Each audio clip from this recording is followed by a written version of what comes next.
think what we're going to do is we're going to go ahead and at least start. So let me do an introduction to everybody. First of all, welcome to our Coffee with Kathy segment, which we've had now going on 2 years. And I'm really happy when we can have speakers that have something dynamic that they're offering that we don't typically see. And when Rosemarie's came across my desk, I was like, oh, I love this. So I'm pleased to have Rosemarie Griffin join us today. She is an ASHA certified speech and language pathologist, board certified behavioral analyst, and a product developer and host of the Autism Outreach podcast, which I did check in on one of those, and I thought that was fantastic too. Thank you. So I think without further delay, I'm going to let you, finish letting people know about whatever you want and to start your process. And if anybody has questions they want to ask, we're asking you to use the chat box and we'll monitor that. So Rosemarie, thank you, and let you get going. Well, I am very excited to be here. Thank you, Kathy, for that introduction. And we are going to do 2 different talks here. So I'm going to start. The first part is going to be about modified leisure skills for older students. And the second part of the talk is going to be about embedding communication into everyday routines. And so in that talk, we will talk about younger students and older students too. And I was just telling Kathy before I think everybody logged on that, I am a speech therapist and a BCBA. There are less than 500 people worldwide that are duly certified. I saw that one of you is a speech therapist. I think you put that in the chat. So I'm excited that you're here today too. And I have worked the past 20 years and always divided my time between a public school and also a non-public program for students who have autism and have behavioral barriers, are not yet speaking. And then I had to stop that work when I started my own business, which is called ABA Speech, where I do all different types of things. But one of my favorite things is connecting with all of you and sharing information that will be helpful. So, I have courses, the podcast, I have products, and I will talk about some of those today.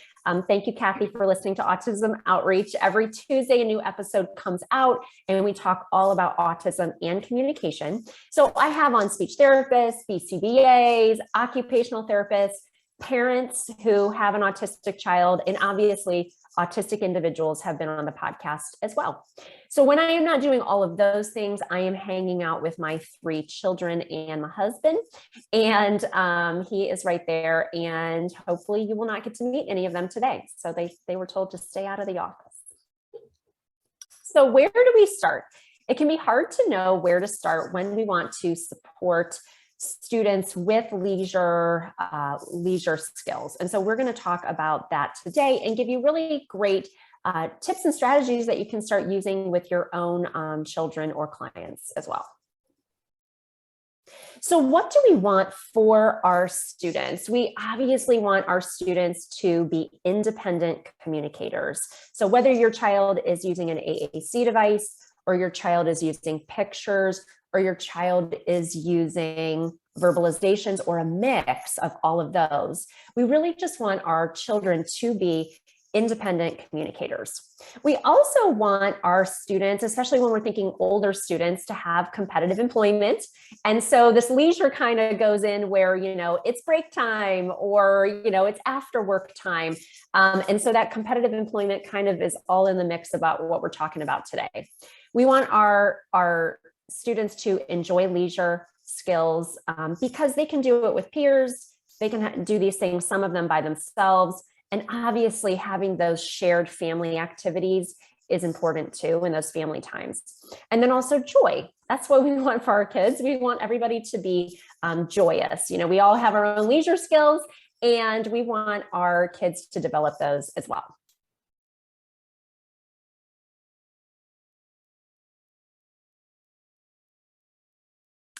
Let's see if it'll play. Oh, it just played before, didn't it, Kathy? This is a video of Carrie Magro.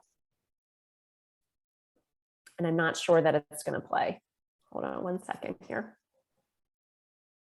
So let me know in the chat if you know who Carrie Magro is. I'm not sure if you do. Okay.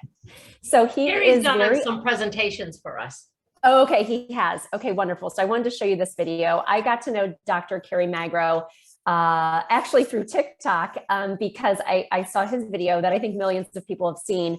I think it's this actual video. And so he was on my podcast. He is an autistic adult and makes his living as a public speaker. And I really just love to share his story. So let's watch his video here. Mommy! Mommy! Had to come back. Take it home, okay? No. Keep saying. Tea. Cheese. Then I found a simple solution. Daily fiber therapy with And I rise like the day, I rise unafraid, I rise up, and I do it 1,008 times again. I just love sharing his story because I find it so very inspiring, and that he does such great work on sharing the journeys of other autistic individuals as well. So I'm glad that some of you know who Dr. Carrie Magro is, but he's definitely an inspiration for me. So making sure that when we're thinking about things is that we're keeping it fun and functional. So one of the things that I think is very important to talk about is an evidence-based practice called video modeling. Let me know in the chat if you've ever used video modeling. So a way to think of video modeling is something that we really use in our everyday lives. So if my husband doesn't know how to fix something or something goes wrong with our dishwasher, he goes to YouTube and he watches somebody else fix it. And then he does it right after he tries to. So this is the same idea with leisure skills, is that it's a way where we're watching a video of how to do something, and then we do that action or that activity right after watching it. It can take many forms. So you can have a video of the student actually doing the action and then engage in it, or you can do a video of yourself. That's usually what I have done. And so what I'm going to show you throughout this talk are some videos of these leisure skills. And what's really nice is that these leisure skill videos or video models are all available for free at ABA Speech on YouTube. So I have a YouTube channel, and I actually started that channel because I was working in a non-public program, and there were a lot of different staff members that were working with my clients. And so I would be working with a student, and we would be working on something very specific, and like playing Connect Four or playing Uno. And I would say, okay, this is exactly how we play it. And then I kind of got tired of telling people the same exact thing. And I thought, I'm going to just use video modeling. So I'm going to do it one time. And then that way I can share that video with the staff member. I can share that video with the student, and I can share that video with the parent as well. And so you will see those. Okay, so what are your favorite leisure skills? Feel free to answer in the chat because that's always fun. These are some of my favorite leisure skills. You know, we all have them. It's such a big part of our lives, especially our lives as adults, right? We work, we do something that we're passionate about, hopefully, and then we have leisure, and then we have downtime. So these are some of my very favorites. I love going to Starbucks. That to me is one of my favorite leisure skills. That's how I start my day every day. I would go to an independent coffee shop, but we don't have those here in my area. Okay. I do like TikTok. I'm over there at ABA Speech. I do think that's a fun platform, and I share information about autism over there. Sometimes I just do dances with my kids because that's kind of fun too.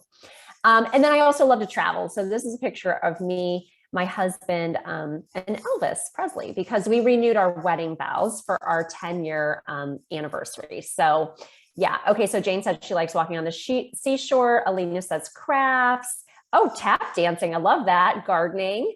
And Kristen said walking and running. Same. I like that too. Okay. So we all have our favorite things that we love and enjoy. And so I think it's so important for us to think about what can we do for older students, especially, that is going to be impactful for them, for their communication, for their independence, for their happiness across the lifespan. So because I've worked the past 10 years working just with middle school, high school students, I'm always thinking about the end game. Like, why am I teaching a 6th grader something? Is this going to be important in 12th grade? Is this going to be something that's going to lead to another skill? Because we don't want to waste our students' time. And we want to make sure that what we're doing is functional, it's going to help them. So difficulty in leisure skills can cause a decrease in opportunities to engage with peers, to engage with family members, and to be an active member of the community. I think that's one thing that's really, really important, is that when students are younger, and depending on where you live, I'm here in Ohio, but there might be sensory-friendly story time and sensory-friendly gymnastics and adapted baseball. But depending on your region and where you live, some of those activities may not be as robust as kids get older. And so this idea of these leisure skills that are important across the lifespan can help our student increase their skills, become more independent communicators, and feel more embedded in the community as well. So for individuals with significant disabilities, this, engagement in leisure skills may be a low priority in many schools. So you may not see, this is a little bit outside of the box thinking about how speech therapy, applied behavior analysis, because I am a BCBA, and just functional communication kind of all come together. So leisure allows for fun and enjoyment, which we all want that, right? That's what we all want. Engagement with family and peers, which just as any kid gets older, sometimes those shared activities, we have to be detectives and thinking, just this morning, I brought my older daughter to breakfast because, she wants to spend a lot of time with her friends. So I'm always thinking, what would be fun for us to do? So I always have to be thinking of that. And it also allows for generalization of skills across environments and people. So if I'm working with an older student and we're working on a leisure skill, and that student can then generalize that when they are playing it with their sibling or their cousin, that's really, really powerful. And that idea of learning skills that are important, not just in the moment, but that are important across a learner's lifespan. Okay, the first one that I want to talk about is modified UNO. So we probably all have UNO just kind of laying around the house. It's very affordable. And there are a couple ways that we can play it. So the way that I modify it is there are 2 ways. So you can just take out all of these special cards. So the draw 2, the wild, the reverse, the skip, and then we just play like normal. Just those ones are not in the pile. We can also play where we put a red and a green and a blue and a yellow, and then we pick from a pile and we just match the color. So this is a more simplistic version for students that might have higher support needs. Maybe your student or your child, I say student a lot, because I usually I'm talking about school-based things, but your child maybe can match. And then thinking about, we could generalize that matching ability to playing UNO, to playing it with peers. And so that might be a nice way to also work on that skill too. I'm going to see if this video will start, but if not, I will just have to go in my Canva. Let's see. Oh, it is. Yay.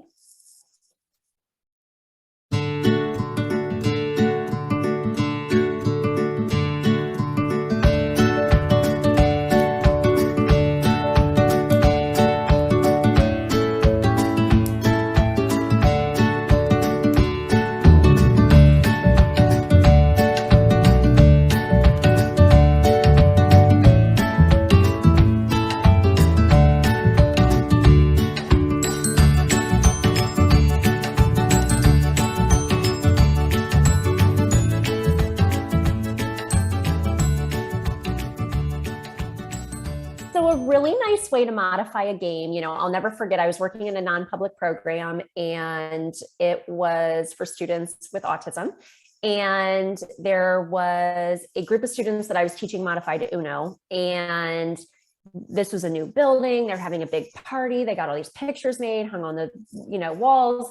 And there was a picture of older students. They were playing modified UNO just the way like I had done, but I never saw these students. And I think that people were just seeing what I was doing with this group and then replicating it for these students. And I thought, well, that's exciting, because sometimes it can be hard to know if your child's not speaking, it doesn't mean that they're not going to want to engage with peers, right? We might just be going about it a different way. So that is one way to think about it.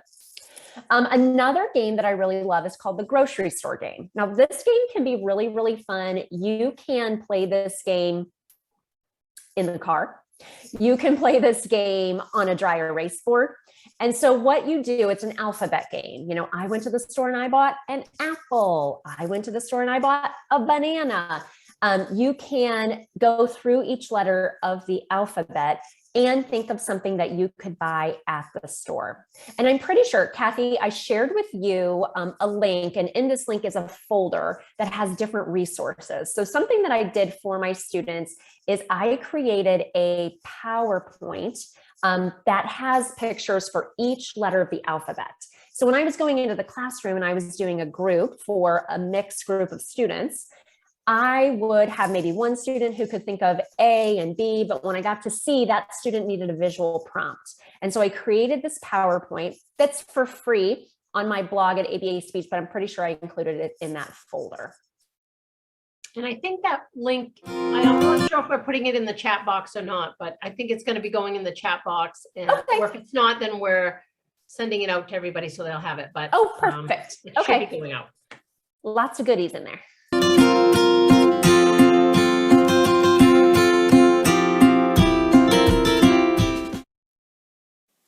So sometimes I play a game called I went to the store and I bought. I go through the alphabet, sometimes part of the alphabet, sometimes the entire alphabet, and we take turns thinking of words that come up with different letters of the alphabet. So I'm going to show you that now. I went to the store and I bought apples. I went to the store and I bought bananas. I went to the store and I bought carrots. I went to the store and I bought a donut. So if a student has trouble thinking of a word, you can have pictures to help them think of an example. I went to the store and I bought eggs. I went to the store and I bought fruit. Good job.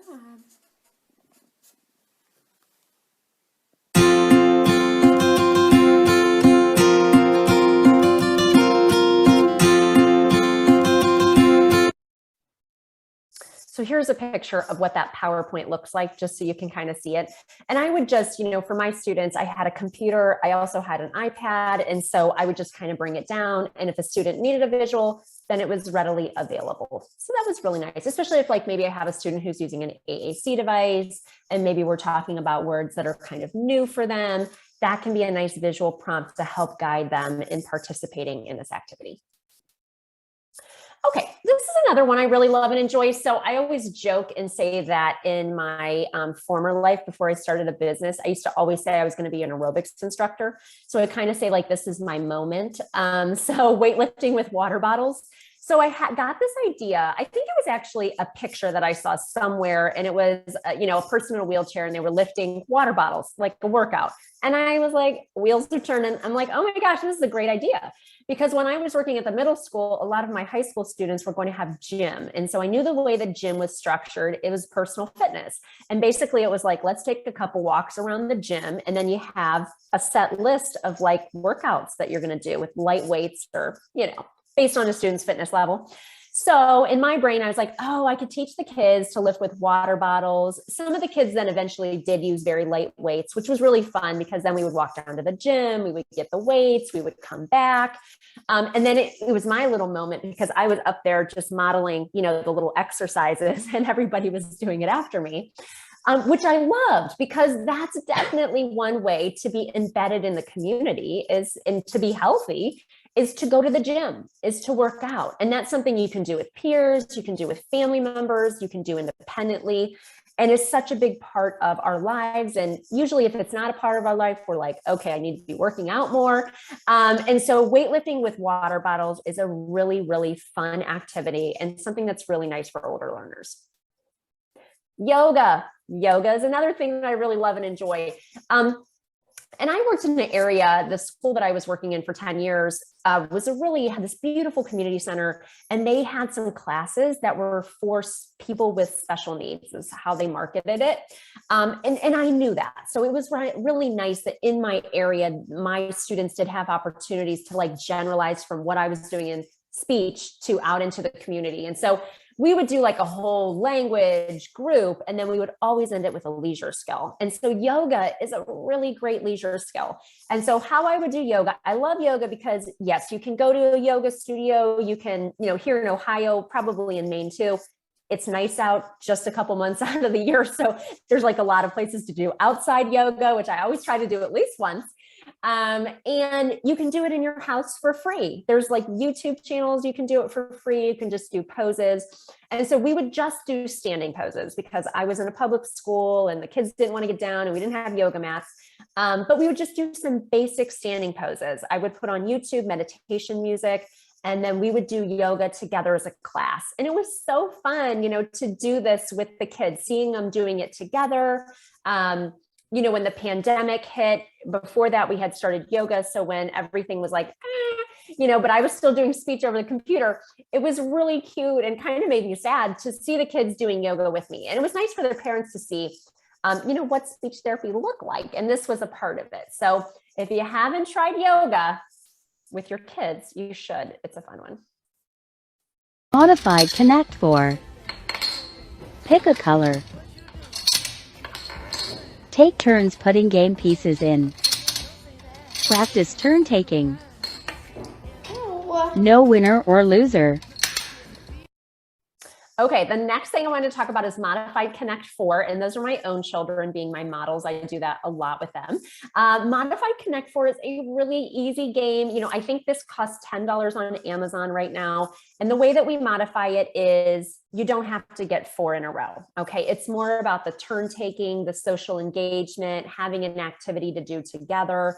And so I just asked my student, do you want red or yellow? That's a great time for them to practice communicating that. And then we just take turns putting in the pieces.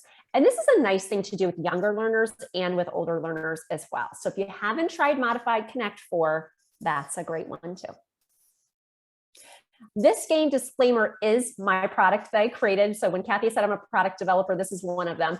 And so I created this with my older students in mind. I was really frustrated because I just felt there wasn't a lot of age respectful materials out there for students who had higher support needs. We're not really speaking, we're able to match, and then other skills beyond that were difficult for them. And so I created Double Up. It is a 4-person player game, up to 4 people, and basically you match. So it goes over leisure vocabulary and also hygiene vocabulary, which I think is so important, as students get older and things like that. And so you can match picture to picture, basketball to basketball, or there are leisure verbs. And so you can match basketball to playing basketball. You can match taking a picture to the picture of the camera. And so it's really nice for students who are able to match, and that's something that is a skill that they can do. This is a way to generalize that matching in an age respectful way, because the pictures are real life pictures and because they're things that the kids might be trying and exploring.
A very fun game to play with your students, your own children. Okay, modified Scrabble is another one. And I think for time's sake, I'm not going to show that video, but I just wanted to tell you about it. So the way that I modify Scrabble is I have everybody take the tiles and you can make a word, but you can make it anywhere on the board, anywhere that you want. The other thing that I would do for students is I would have a whiteboard. So I may have 3 students in a group and they can all create a word on their own. And I may have another student who has difficulty. They can match, you know, if I have D-O-G, dog or whatever, they could get the D, put it on the board and do that independently. And so that is a way that I would modify Scrabble. So students could put it anywhere on the board. For some students, I would visually write out the word and then they would just look on their tile and they would match it. And then the speech therapist and me, I would have the students tell me a sentence, you know, if that was their goal, including their word. Guess that word. This is another really cool website. So the website is called gamegal.com. And it's just charades. You know, you could just play this, like there's like a lot of apps where you could just look up a word, you know, it gives you a random word. And so with some of my students, I would be the person who would describe the word that was up on the iPad, and then they would have to guess it. If I was working with students with more spontaneous communication that were at a conversation level, we would take turns and they would have to give me clues and I would have to guess the word. I had a group of students that I was with for quite a long time because I worked in a pretty small district and they liked charades. So the word would come up and then they would act it out. So they were really into that. But this GameGal website just has words, you know, it has words for charades, words for Pictionary, words for catchphrase, things like that. So it gives you these words that then you can use to play a variety of games, which is very, very fun. The other thing is listening to music. I love listening to music. Music is such a big part of people's lives. And so I would create these PowerPoint slides because I was doing a more therapeutic setting where we would learn about country music and we would learn about hip hop and we would learn about Broadway. And then we would learn about it, we would listen to it, and then we would give it a thumbs up or thumbs down. We would share, like, do I like this music? Do I not like it? And I had our tech guys put on Spotify and Pandora on the classroom iPads so that the students could pick music that they liked listening to. And so my students really love that. Obviously, I tried to make it school friendly, right? Because I was doing it at school. Some other ideas. We used to have this amazing group at my school. The pandemic kind of threw it for a loop, but it was called the Council for Exceptional Children. And it was really nice because it was, you know, typically developing peers. It was, you know, typically autistic students and students with disabilities. And we would plan shared activities. You know, we had a school restaurant, they would go together. We would go to the zoo, we would do community outings. It was just really an amazing, amazing experience because, you know, it really just parallels real life, you know, the kids hanging out together. And so that was really, really nice. Trips to the library, very important. You know, we did a video model picking a book, using your library card, going to get ice cream, trying to get the menu ahead of time so that my students could participate, either using their device or verbally telling somebody what they would like. And then the gym, you know, the gym or rec center, so you can lift your weights and do your yoga. Okay.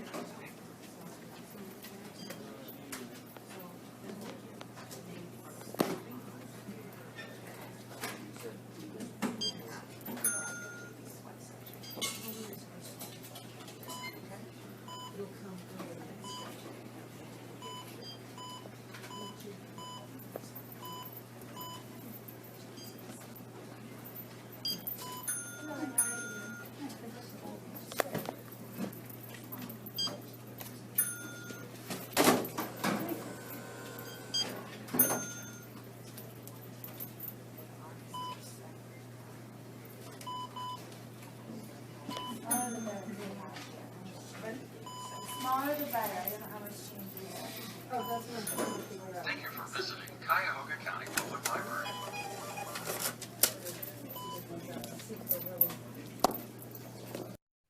So that's just a super quick video model that we made about going to the library and in our library system, how you check out a book. So these are things that we just want our students to have independence. And it's like, you know, if you have a work job and you go to the library and you go to the gym, that's like a very full life and, you know, doing some of these leisure activities, being a part of the community. In episode 53 of the Autism Outreach podcast, I talk more about these activities too. So that might be a good episode for you to check out. And that is our talk on leisure skills. So I don't know if anybody has any questions before I get into the next topic, or Kathy, if you have any questions. I don't see any questions in the chat box, but I will let everybody know that Okay. Google Drive is now in the chat box. So if they want to, you know, copy and paste that, so they'd have that folder that you were talking about. Okay, perfect. Yes, and there are lots of goodies. So just remember that all those videos that I shared are on my YouTube channel for free called ABA Speech. So make sure that you check that out. So if you're with your own child or if you're a professional, showing those videos and then engaging in the activity, there's a lot of research that says that that really helps people learn that new skill. And, you know, I did put in the chat box also, the Autism Society has a lot of the video modeling, the videos in our library, our lending library. We must have 35 of them. And they have all different ranges from going to the doctors to learning to go to the grocery store, and it's all video modeling. So. Oh, that's great. Yes, so much power behind that strategy, a lot of evidence. Wonderful. Okay. All right, on to the next. Now we're going to segue into working on communication within functional routines. And so as a speech therapist and a BCBA and a mom of 3, I'm always thinking about how I can embed work on little things with my own kids. So we're going to talk today about how we can embed communication in functional routines. You know, it's really important for all ages. And so, you know, if your child is younger and they're an emerging communicator and you're thinking, well, how can I, you know, work on communication? I'm stressed out, you know, I work, I have kids, you know, we're going to therapy appointments, right? You know, I understand those things.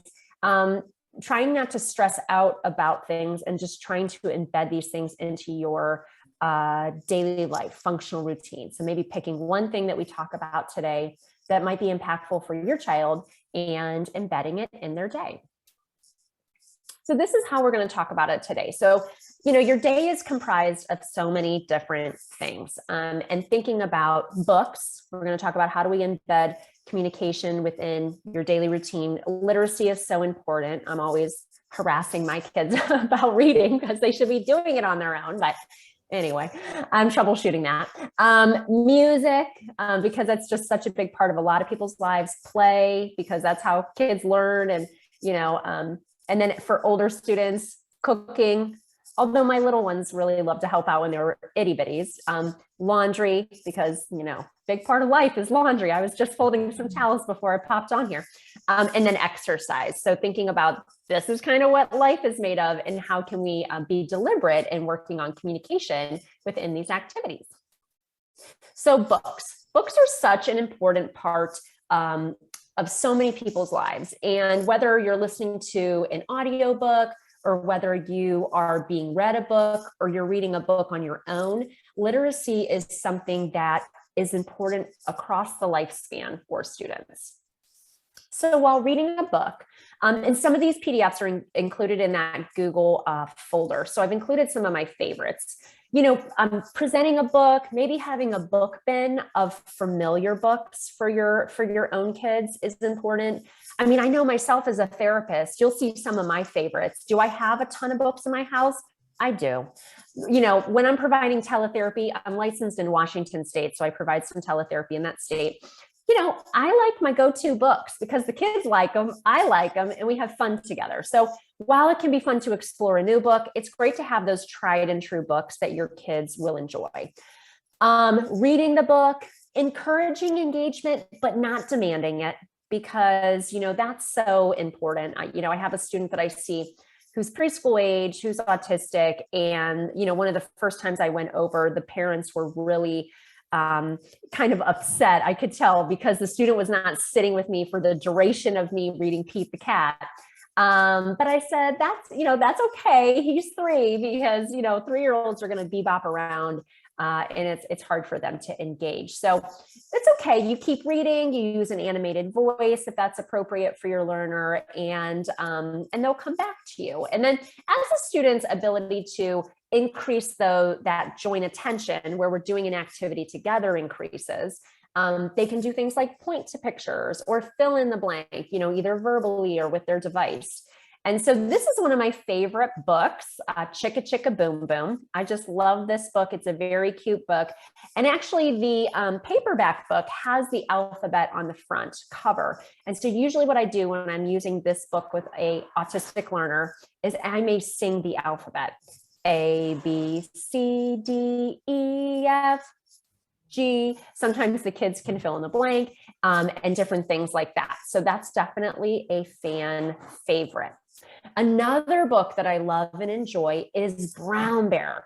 So Brown Bear, what do you see? This is a great book for younger learners because, it's something that students will probably see in school, in preschool, during story time.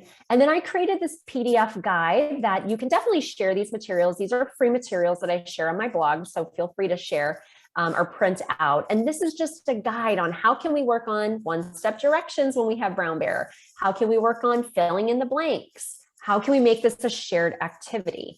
And we want to just focus on making it fun. We want books to be really engaging. And so, if your child wants to get a book and they just want to look at the pictures, or if they like picking the same types of books, sometimes we just have to say, okay, that's great. We don't want it to be something where we say, okay, it's time for a book, time to sit, time to read. That might turn kids off to literacy-based activities, especially if sitting, engaging, and reading are things that are difficult. So we want it to be something that is fun. Books that I love are Pete the Cat. I don't know if you've ever heard of Pete the Cat. Maybe let me know in the chat if you have. It's one of my very favorites, and it is a very cute book. There are lots of different Pete the Cat books. Alina says we adore Pete. Same. I love it. And there's so many different books. Now, this is my favorite. This is what I think is the original, but I'm actually not even sure. But I love that book so much. And it is very cute. There's opportunities for kids to verbally participate and things like that. So check that out if you haven't already. Another one that I love is Goodnight Gorilla. Goodnight Gorilla is very fun because there are not a whole lot of words in this book. So you can kind of make your own story up. I mean, that's what I do, and that's what I encourage you to do. And it's the cutest little book. So, the gorilla has the keys and he lets everybody out of the zoo, and they get into the zookeeper's house, and then the wife wakes up and realizes all the animals are in the bedroom, walks them all back to the zoo. But it's very cute if you're working with younger students or your own child is little, because oftentimes little kids are talking about the zoo, they're talking about the farm, it's very thematic. So this is a very, very nice book. Another book that I love is Pete the Cat, Perfect Pizza Party. This is a cute book because Pete puts lots of funny things on his pizza. He puts pickles, he puts popcorn, he puts papaya.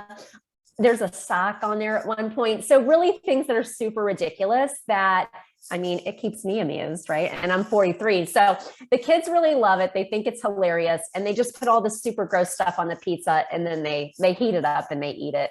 It's cute. Another one that I would be remiss if I didn't share is Splat the Cat. Splat is really, really cute. He has a teacher named Mrs. Wimpy Dimple. It's a really, really cute book. Definitely more words on the page. So something that you would maybe read with your student. And he gets into all different types of scenarios. And it's a very cute series if you haven't heard of it.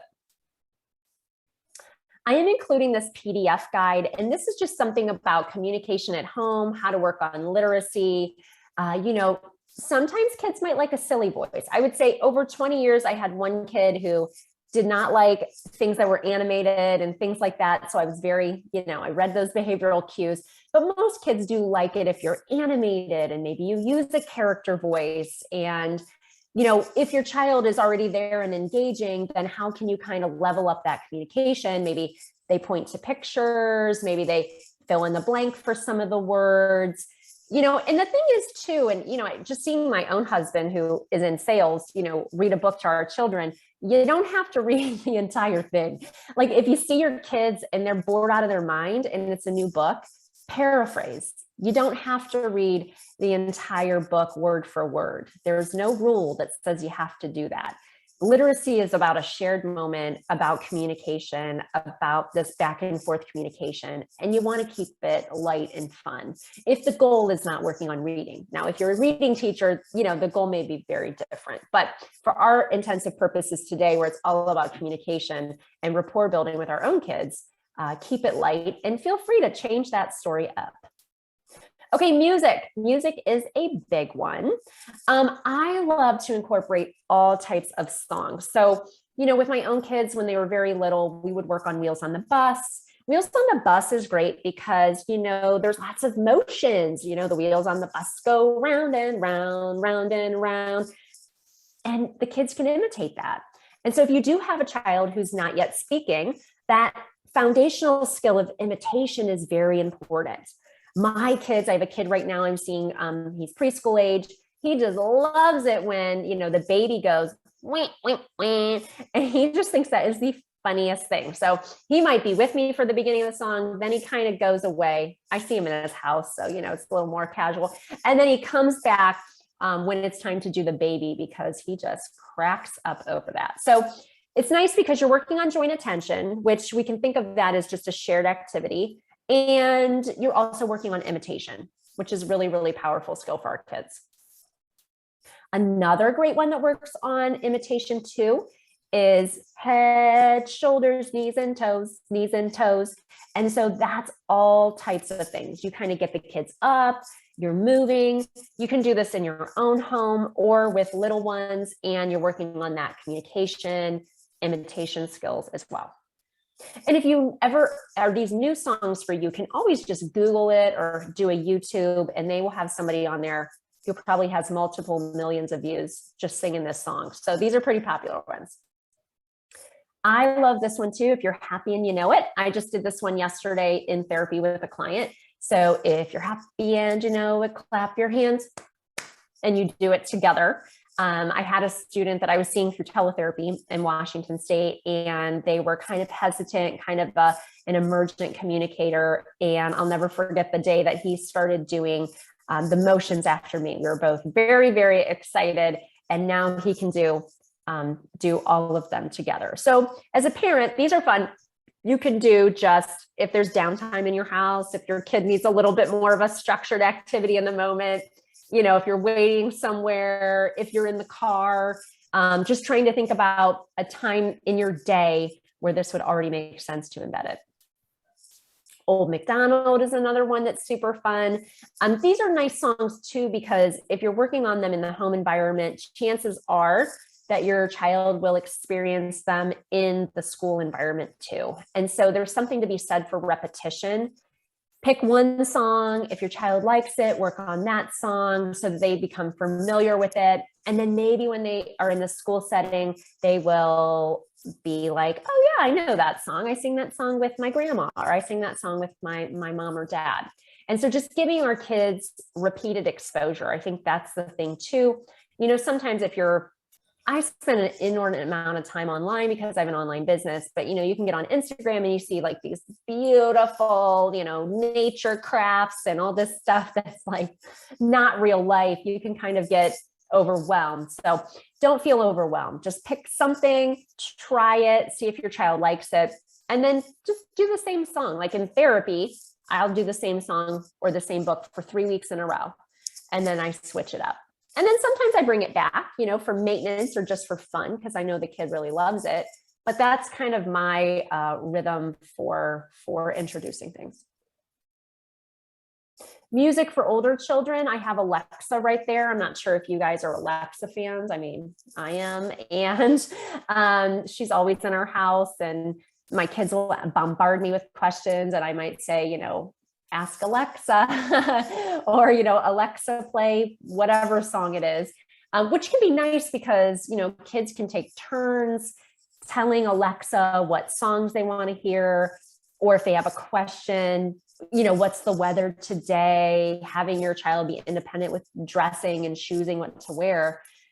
This is a way to kind of embed it, because I don't know if you have Alexa, but a lot of people do have those in their home. Listening to different songs and voting. This is something that is a fan favorite. So I will play songs for my kids that are from my high school days, so way back in the day, and see if they like it. Although what's really funny about modern music and culture is that, you know, sometimes with TikTok, which is a pretty big app right now, there will be songs that are very old or that were from when I went to high school. And then my kids are singing it and doing a dance thinking this is some fresh new song. And I'm like, you have no idea. That came out in 97, you know? So it can just be fun, something fun to do when you're kind of sitting around or making dinner. Play is another thing to think about with our little ones. So, you know, while playing with toys, presenting the toys, letting your child explore the toy and play with the toy. And I think the thing too, and, you know, I'm not a parent of an autistic child, so I can't say, but, you know, I think parents get nervous, some of them, if your child is playing with a toy in a way that maybe a typically developing child would not be playing with a toy. And I would just share that I would try to not feel stressed about that if you are feeling that way, because, you know, kids do need to learn, they need to relax, they need to play with the toys that they like. An example is I have a student that is preschool age, he's autistic. I started with him about a year ago. And when I would go over, he was not yet speaking and didn't really engage with me at all. And oh, funny, I have on the same shirt, guys. I guess I like this shirt as the picture. So he would have a little toy car and he would kind of drive around his house, and, you know, there was no like, vroom, vroom, look at my car, I have a red one. He wasn't talking or anything. And so, you know, we introduced different toys and we played with different things. And then a year after that, when he was playing with the cars that way, I brought over a racetrack. And so he has grown, like he's spontaneously communicating, he's engaging and saying hi to me when I come over. And so now he's to the point a year later in therapy where I will have a car, I kind of drive it over to the coffee table and it falls on the floor, which is so funny. And then he picks it up and he puts it on a racetrack. And then he comes to get another one. And so that's been his kind of progression of growth with play. And so we modeled it. This is how we can play with a car. This is fun. And this can be a way to do it. So I think just finding some kind of balance where you want to let your child play with things the way that they feel good doing, but that you also want to have different things that they can explore and that they might like and enjoy. Bubbles, super fun. Big bubble fan. It may seem simplistic, but bubbles are really, really great. You can get the big bubble wand, and if your child wants to try to blow them, but sometimes I find that it's just easier if the kids go like this, dip it in there and then do that, because blowing, sometimes they get too close and then they're eating bubbles and all the things. So don't forget about bubbles because those can be fun. These are poppets. So these or simple dimples in the middle. I'm not sure how up to date on your sensory toys you are, but and my own kids love sensory toys. And so we have poppets. We have in the middle, it's a fidget spinner, I believe. That's a simple dimple. So that is a harder plastic, which is like harder to push in, which can be fun. Here in Ohio, some of my students wear bracelets that are poppets. And so that kind of gives them like a little bit of a fidget, which can be nice for some students. And this is just fun, like another thing to think about in the home environment. Oh, this is one of my favorites too. So if we were in a big conference room, I would say, okay, we're going to play Simon Says Now. Everyone stand up. I would totally be that presenter.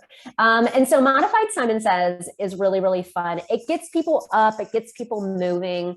And the modification is, it's always Simon Says. So Simon says, touch your nose. Simon says, shout, hooray. Simon says, twist. And it gets the kids up and moving. It's an activity you can do one-on-one, but you can do with many people. It's an activity where if the student is a spontaneous communicator, they can start calling out the actions as well, which is really, really fun to see the kids do that as well. So something simple and easy, and you don't need anything extra for it. You have everything you need.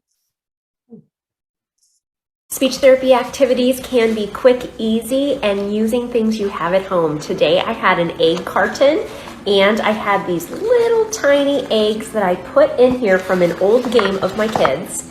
My student is working on 2-word requests or 2-word mans, and so they wanted to open the eggs, and so they said, open an egg, which was so adorable. This is a student that wasn't talking at all just a couple months ago. So they opened the egg, and inside, which you can put anything in here, is a mini object. And so the student thought it looked like a cat, and he said, cat, meow, meow. It was so much spontaneous language. So don't go crazy making this perfectly well-crafted therapy session. Just use things that you have from home. We can repurpose these, and we can have really fun play-based sessions with our learners, and there can be so much spontaneous communication. So something to think about, you know, with my own kids, they'll get a game, and then there's 3 of them. So they'll be like missing pieces. So I'm always thinking to myself, how can we repurpose this? How can we do something fun? Kind of seeing those teachable little moments that are just kind of hiding throughout the day. And we have to be the detective to think about, how can we make this positive? How can I model communication? How can I have this be a communicative moment with my child? Cooking. Cooking is another big one. I have this cooking guide for you, and it's just how to make a snack together. Is it easier to make a snack just on our own? Absolutely. Is it great to involve our child, especially if they're interested? It is, because there's so many things they can learn, especially if you're doing cheese and crackers, right? There's no oven involved, no microwave. Sounds safe, right? This one is for salsa, a taco, which is very, very fun. And my kids, we love Mexican food. I lived in Texas for 3 years. So, you know, very easy. My daughter just made a cheese tortilla. She is 8, and she just made it all on her own. And so that's really nice. You know, sometimes it's easier just to whip it up ourselves. But if our kids are interested in this, it's nice because it's communicative, but it's also building their sense of independence in the home environment. Helping with meal planning. So if you have older learners at home, and you have adult children, or children that are living in your home, you know, this is an idea too of, you know, you can just print these things right off the internet, meal planning. You know, what are we going to get at the grocery store? I mean, this is how I live my life, right? Every day, what am I making for dinner? I need a personal chef. I interviewed one once. It's very expensive. So, you know, meal planning, that might be nice for older people. Help with grocery shopping. You know, sometimes my kids want to go with me. I know that the idea of Instacart, where it's all delivered to your door, is actually pretty nice. But even online, you know, if you have your own child who's tech savvy, they can help pick out exactly the ingredients that you need. So it's really just kind of, how can we embed our kids into these functional activities? Laundry, I was talking all about that. I think I have the laundry PDF for you, and it's just, you know, how to have your kids help. Maybe you're sorting by dark and light clothing. Maybe you're having them put in the tab, however you do laundry. Definitely trying to have them help if building their independence. And the thing about anything like bath time, laundry, cooking, when we're prompting our students in those activities of daily living, we obviously want to explain what we're doing, but we want to try to do pointing, like gestural prompting for stuff. We don't want to say like, oh no, that's not right. You need to do da-da-da-da-da-da, because kids might get really overwhelmed with all that language. And then the idea is, when we're prompting in these activities of daily living, is that we want to kind of do it non-verbally, because then we can fade that prompting out. Because our goal for our kids is that they are as independent as possible. And so when we're verbally telling somebody what to do all the time, it's hard to reduce that level of prompting. But if we're just pointing to things that need to be done or something that goes somewhere, then we can easily fade out that level of prompting. in the car. You could play the grocery store game. Here's our ABCs, right? Apple, banana. My kids like to do this, stores that begin with these letters, whatever is great for your kid, especially sometimes my kids will want to bring the iPad in the car, but if you're trying to have more communication and not as much screen time, that's just an idea. Taking a walk. This is something that I think I put in the Google Drive. This is a nature scavenger hunt. And so it's completely free. You can print it off, things that you find on a little walk. And then you just kind of check them off. So very fun for thematic vocabulary, kind of getting up and moving and doing all those things together. There's the laundry PDF. That's a fun one. I also included this because I thought there might be parents who have older children in the home. Is a free I have this vocational binder that I created, and a lot of teachers buy it that are high school level or working with adults. And so this is a free unit from that binder, and it's all about housekeeping. So it talks about cleaning. There's a reading prompt, there's comprehension questions, there's social questions about cleaning, and then there also is an extension activity as well. And I think that's it. So if anybody has any questions, let me know. Or Kathy, if you have any questions, please let me know. I wanted to leave a couple minutes. If anybody has any questions, I am here to answer them. I'll look in the chat here, and I'm not seeing anything right off in the chat, but it's so funny listening to you because, again, I have an older child who's 28 years old, and so many of the things that we did are what you're talking about. And I do think it really is for parents to truly understand some of these, the outcome on that other end, right? Because we don't see some of the outcomes right off when they're younger, and it can be a little discouraging. But when you're now past all that and they're 28 years old and they're doing a lot of the things that you taught them. And I still say, at 28 years old, the library is the most enjoyable aspect of what my son likes to do. He likes to go to the bookstore and the libraries. Yeah, that's great. Yeah. So I think it's great information for a lot of folks, and it's all doable. It's all not, the one thing that when you were talking about, like, was the game, and you have these extra game pieces, what am I going to do, and repurposing them. Yes. We did a lot of the sensory bins and hiding items in the beans. Yes. We would buy a bag of beans and put it in the bin, and then put those extra pieces in there and ask him can you find the little man from Monopoly game or whatever. Right. Yeah. That's a good idea. I like that. That's a way to repurpose. Yeah. Always kind of thinking, what can I do with this now? Yeah, that's good. That's my brain too. So, it was really wonderful. I really do thank you. I'm waiting to see if there's anything that does come up. It doesn't look like anything is coming up. But again, we've recorded this. It's going to be up on our website, so families can rewatch it. You had a lot of great ideas. I thank you so very much for coming on today and being with us. You're in Ohio. Is it morning over there, or is it afternoon? Yes, I think we're on the same. We're on Eastern, right? I think good. Okay. Cool. Yeah, same time zone. Love that. Later today, I'm talking to a group of people from Hawaii. I'm like, oh, tropical. Nice. Okay. Yeah. So same time zone today, but thank you so much for having me. Make sure that you visit my website, abaspeech.org, and reach out with any questions. I have courses that are helpful for parents and professionals, and I'm excited to be a source of support. Great. Thank you so very much for coming on and talking with our families, or giving them all this great advice that I think anybody should listen to your podcast. I think those are awesome also. So thank you. Thank you so much. Bye. Bye, everybody.